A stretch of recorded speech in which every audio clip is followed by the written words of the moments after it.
Okay, YouTubers, this is the Angryprepper. So today's video, we're going to talk about Russia being attacked.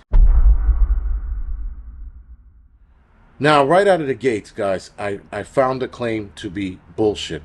And I know a lot of people out there who still love Putin and Russia for whatever reason will believe this nonsense. But it's the worst lie in the history of lies. Now, I'm coming to the conclusion it's a lie. I don't have any proof other than some of the digging that I did to come to the conclusion that I did.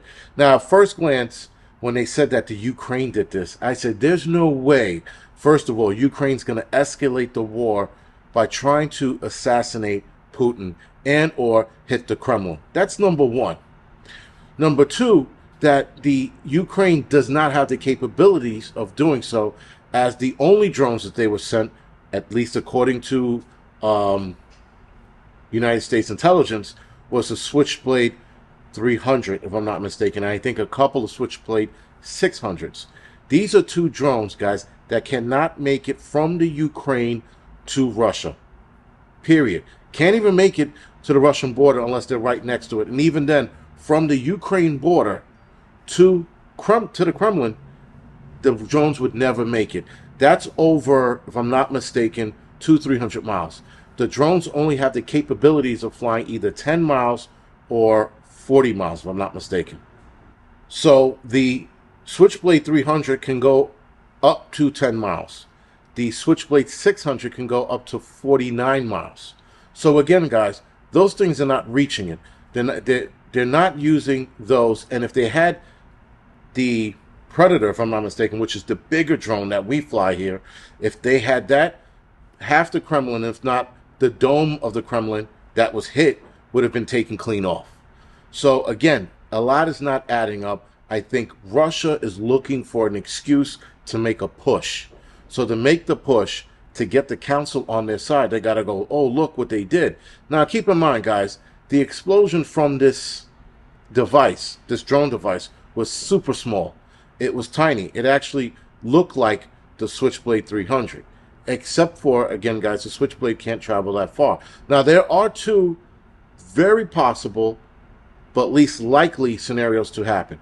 First one is somebody from the Ukraine traveled to Russia, got next to the Kremlin, and launched the Switchblade. That's one theory, which is highly unlikely. Second theory, which is a little more plausible and a lot more likely, is they have a domestic terrorist problem in Russia, which they do have, and they keep it under wraps. But if you dig enough on the internet, you can find that Russia has a serious domestic terrorist problem. That's their fucking problem to deal with. Nonetheless, guys, that drone should have never gotten close to the Kremlin, regardless of what it was. Whether it was a Switchblade 300, 600, they shouldn't have got that close. And the Kremlin, like the White House, like any other state building, or how you say, high-powered state building, like the White House, the Kremlin is, in comparison, they have a radar system that they can't, you can't beat, you can't get around. Listen, man, I could fly my smallest drone that I have, right, which is this one here. This is the smallest drone, and they could pick it up if I launched it in D.C. And I'm talking about 3-4 miles away from the White House. They could pick it up once I activate it, let alone fly it. So you mean to tell me that a drone got that close to the White House? Again, the story is not matching. And I am 1,000% sure the Kremlin is lying. Putin is lying. The entire Russian Federation is lying. Guys, they could be on fire right now and I wouldn't fucking believe it. I think it's special effects. That's how much the Russians lie. And they're lying so hard now, I can't even believe they're trying to trick the world into believing they were attacked by the Ukraine, which doesn't match. None of it matches, guys.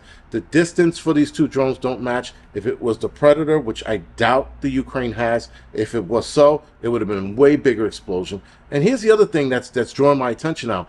What are these two people, as you can see here in the video, what are these people doing on the roof at the time of the explosion? Again, guys, it's not working out. It's almost as if they staged it, something like the United States have done multiple times and repeatedly. We have done the same kind of shit, the same kind of tactic. So again, guys, Russia is the king of fucking lying to their people and lying to the world. That's all they do. And again, They could be on fire right now, and I'd be like, yo, fucking good, good Spielberg effects on those fucking people being on fire, because I don't believe them. Now, of course, we got idiots that believe that Russia, or rather Ukraine, actually attacked Russia. Now, Zelensky said that they didn't do it. I don't believe. I mean, listen, Zelensky's another one I don't believe either. But nonetheless, guys, if you do the math, none of it works out that the Ukraine would have did it. Now, it had to have come from inside Russia, clearly. And if it was a Ukraine spy that did it, maybe.